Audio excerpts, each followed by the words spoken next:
Master Ken here with another episode of Master Ken's Privates out at Caesar's Palace, where Julius Caesar tossed his first salad.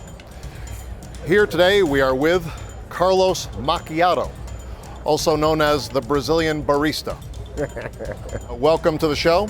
Tell people a little bit about your background. All right, everybody. I'm the oldest of the Machado brothers, have been in the U.S. for 3.5 decades, and they say I'm amongst some of the pioneers of Brazilian Jiu-Jitsu in the United States. That's my claim to fame right there. Of course, the pioneers invented Jiu-Jitsu during the gold rush, because when someone would find gold, someone would try to wrestle it away from them, and so they would wrestle in the gold caves, and that's the beginning of Brazilian Jiu-Jitsu. A lot of people don't know that. Brazilian immigrants trying to wrestle gold away from Americans. What are we going to be learning today? All right, so I got a couple ideas here. A cool submission, a cool sweep. It's gonna be a crucifix and a spinning armbar, if you can put it together. All right, crucifix and a spinning armbar. And then I'll show you what Jesus would have done to get out of it. All right, everybody, I'm old, but I'm not dead. This is Carlos Machado here, giving a spiel how to submit your opponent into unconsciousness from the side control with a slick crucifix choke. Let's hear me out now. Side control over here, control the forearm, ear on the face, grab the far shoulder, spin a little bit, sit the guy up, grab the shoulder, grab the elbow, now slide that knee like you're gonna cut through, the other leg goes over and catch it, you crunch, grab the collar, you stretch, choke him out. All right, if he's not behaving, push the face, step over, triangle, squeeze until he screams. All right, my number one problem with Carlos Cappuccino's technique is that it is something that puts you in danger if you're in a street situation where there are no jiu-jitsu rules. This is a common problem with jiu-jitsu fighters, okay? First thing that I noticed that he did is when he's reaching over here, he puts his ear very, very close to the opponent. You don't want to do that. If he has teeth, boom, biting the ear off.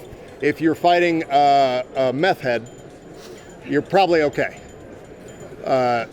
Or if you're fighting in an old folks' home. If you happen to be fighting someone Carlos's age, just reach and pull their dentures out, and then they won't be able to bite your ear. It'll just feel like, just sort of like, you'll just feel gums. We call that a gummy ear, which actually feels good, to be honest.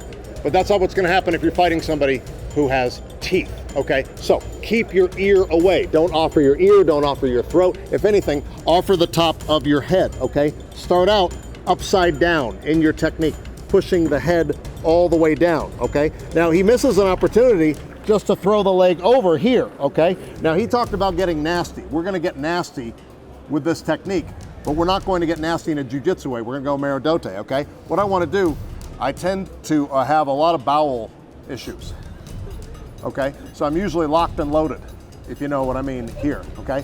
We move into a position that I call the gas chamber. Okay, I've shown you this before, okay? What I'm gonna do is I'm gonna lock right over the head here and releasing some gas, some noxious gas to disorient him. Then what I'm gonna do is move here. This is in case there are other attackers coming toward me. You always want your gluteal shield out towards other people. If you're gonna get shot or stabbed, it should be in the ass.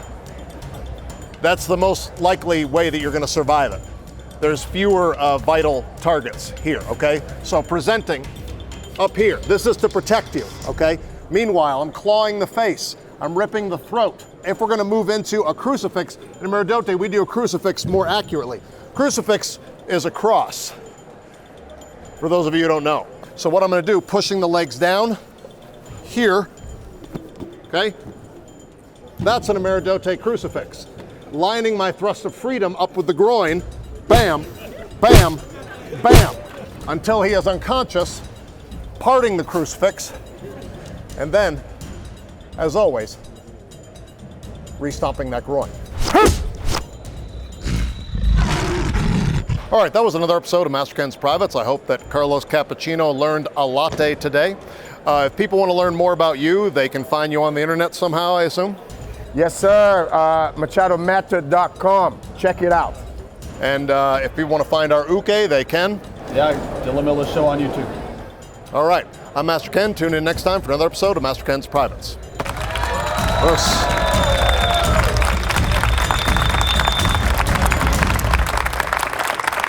Thanks for watching our video. Remember, you can order your own personalized video message from me, Master Ken, by going to Cameo. So whether it's a happy birthday, or you want me to tell you, or your instructor, why your martial art is total bullshit, go to Cameo and order your video message today. And remember, always restomp that groin.